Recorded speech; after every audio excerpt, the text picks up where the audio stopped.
Thank you very much. So I'll try to crack a joke to wake up everybody. And so I've been in Wales for 20 years, so I double marked length of time here, and I haven't lost my hair, but I can hide how grey they have become. Okay, so Wales in the future and looking forward to the well-being of future generations. Planning, construction, engineering and infrastructure will all contribute and be the foundations of how we will take forward the well-being of the Future Generations Act. You all present today don't just dream about the future, you are literally building it. So it is time to think about it. What kind of cities do we want? What future do we want for our rural areas? And how can we encourage, for example, low carbon travel or green infrastructure, etc. John referred this morning to the legacy we leave for future generations in Wales. And we are now at a transition phase, as the different blocks of the Wellbeing of Future Generations Act are put in place. For example, the well-being objectives of all 44 public bodies have been published earlier in the year, but we are still waiting to see the local well-being plans, which are being designed now. So the Act is new and bold, and it will take time to settle in, and in particular, as it requires a double cultural change, a change of what we do in Wales through the 7 well-being goals, and a change in how we do things in Wales through the 5 ways of working. So what does it mean for public bodies and for you and anyone who wants to carry out sustainable development in Wales? I won't recap the Act, John did it this morning. I just wanted to stress here that the statutory goals set out so what we must all work towards achieving. The idea of the Act is to deliver better outcomes for the well-being of people in Wales, and which is to improve the economic, environmental, social, and cultural well-being of Wales. And this is this all-rounded definition of well-being, which is statutory and which is illustrated through these 7 well-being goals. And they should all be taken as one.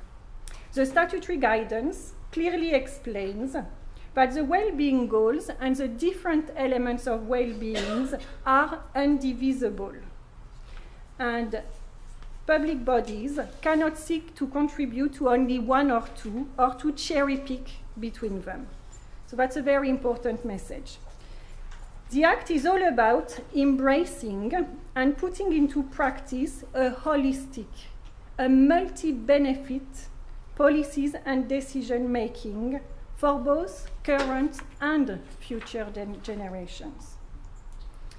So that's ambitious, as I said, bold and ambitious, and luckily the Act is helping us in doing that. And that's why the 5 ways of working are so important. These 5 ways of working are where you start. This is the recipe for coming up with these very bright and bold and multi-benefit decisions and policies. Yeah?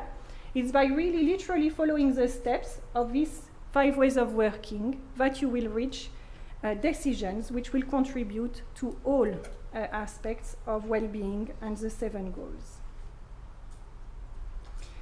So the statutory guidance indeed requires public bodies also to communicate how they are using these 5 ways of working and to demonstrate the change which has arisen from following these 5 ways of working. So it's something really important. So you have to do it, but you also have to demonstrate how you have done it and what change this process has brought.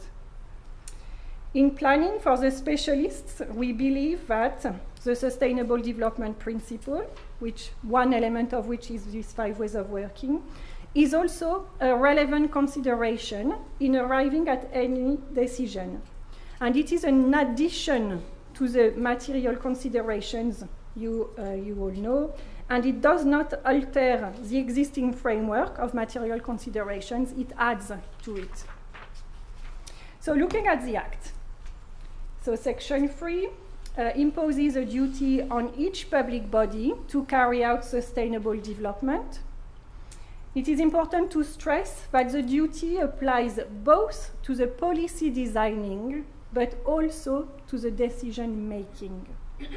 And this is why we welcome very much the work of the Planning Division of the Welsh Government, who are recasting the whole suite of planning policy at all levels to ensure that they comply with the duty, but also to demonstrate leadership in the field and to help change practice on the ground. As John explained, it is not about slightly amending an existing policy. It's a recast of the whole system, so it is within the spirit of the legislation. And we are delighted to work closely with them and to collaborate with the Welsh Government on this ambitious exercise. Again, the Act is helping us, and within it you will find, next to the 7 goals, a description of each of these goals. And what is really important is to look at each of the elements of the descriptions, so you know what the goal mean under the Act. And that's why we welcome the fact that the proposed recast of PPW is focused on these descriptors of the goals as set out in the Act. So the design of all well-being objectives should also be driven at positively moving forward each of the elements of these descriptors. Our office would like to stress of the importance of following these definitions of the Act and to resist temptation of redefining it in a way which suits better existing policies and strategies and corporate plans. For example, I won't name authorities either, but one decided to redefine the prosperous Wales and to put back all the carbon, low carbon elements of it and put it back in its right place in the resilient Wales.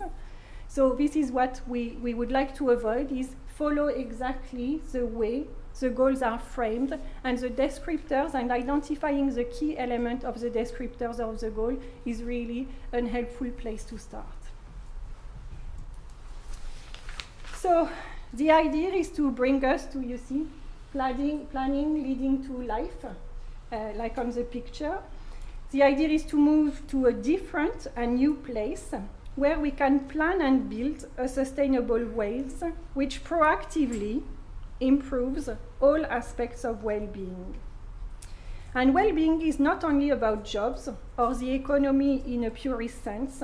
Jobs, of course, are very important, and it is indeed part of the definition of the Prosperous Wales goals, but there are also many other elements in the definition of the Prosperous Wales goal, and there are also 6 other goals to be considered.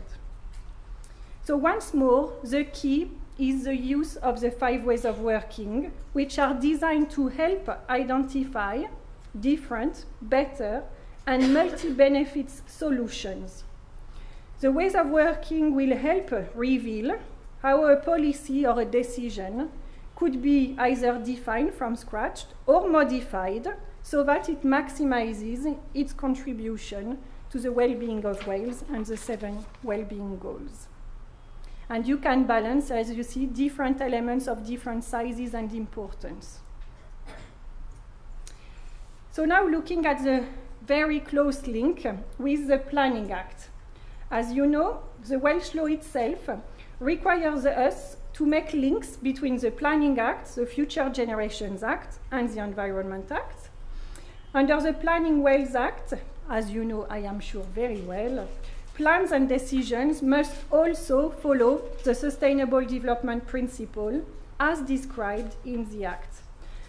The concept of sustainable development has also evolved. There are now 4 pillars of it and not 3, as was the case under older planning policy. The legislation also makes clear the link between the local development plans and the Public Services Board's well-being plans.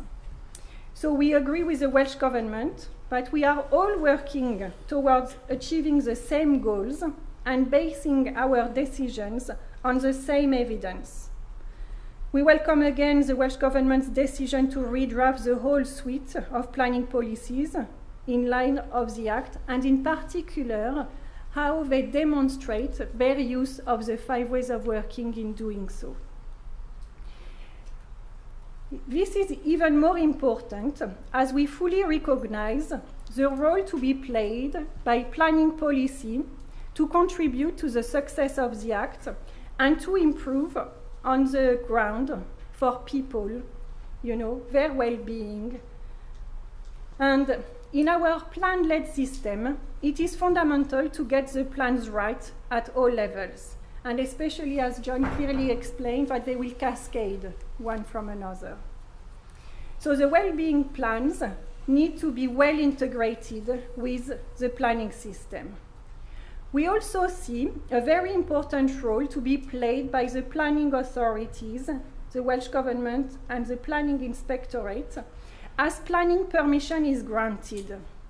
As you know, they are often subject to conditions, and the imposition of the right conditions could be a fundamental driver to uphold the Sustainable Development Principle. So what about our role, and what is the role of the Future Generation Commissioner in all of that? The Commissioner's role is to promote the Sustainable Development Principle, and for that, to act as a guardian of future generations and to monitor and assess how well-being objectives are met. Unlike other commissioners, she does not have a casework function and has no express statutory enforcement powers. She has a review power to gain insight in order to make recommendations for public bodies. And we often have to stress that she is not an extra layer to appeal to, especially in the planning system. And that's to many people's disappointment, but I'm sure maybe not to you in the room. So we have chosen to focus now our work on promoting sustainable development at the national policy level, hence our work with the Welsh Government on PPW and the NDF. We will start work also to produce collaboratively with many stakeholders resources on what good would look like for each of the 7 well-being goals, and we aim at publishing this in the next 18 months. But currently, and in order to promote sustainable development generally and to help and support public bodies, but also, and this is really important for you today, anyone who would like to contribute to the development of sustainable projects in Wales, we are creating a framework which we call the Future Generations Framework for Projects. It is focused on the 5 ways of working and the 7 well-being goals, and links in the well-being objectives and the local well-being objectives and plans. So the framework we are creating is a series of prompts to help anyone develop and design projects that follow the Sustainable Development Principles, including aiming towards the goals and helping to make the links between all the different goals and objectives. It really helps making the act real and to help, putting it in practice. And I'm sure it might even help you see how the decisions can be justified. So we are also aiming at transforming this framework so that it applies to policy more broadly. Again, we are working closely with the Welsh Government on this, and part of the involvement around the redesign of PPW will pilot another version of this framework, but this time at policy level. So to conclude, what next? Where we will be looking to see changes to reach the Wales we want. So first, we will continue to collaborate closely with the Welsh Government as they rewrite PPW and develop the NDF. We will also look for possibilities of collaboration in relation to the other elements of the package which the Minister described this morning. We will keep an eye on how LDPs and their revisions will connect with the duty to carry out sustainable development with the well-being plans, and how this regional planning, which will be developed through the local government bill, will also link in with all of that, and also these strategic development plans and the joint LDPs. We will also look forward to the Law Commission's work on planning law, and there might be something to consider around the impact assessment's coherence. Finally, we will continue to meet and regularly with the Planning Inspectorate in Wales, and we will look forward to working closely with the future National Infrastructure Commission. So, to conclude, there is really a lot to look for on the journey to implement the Act and to improve the well-being in Wales through planning. Thank you very much.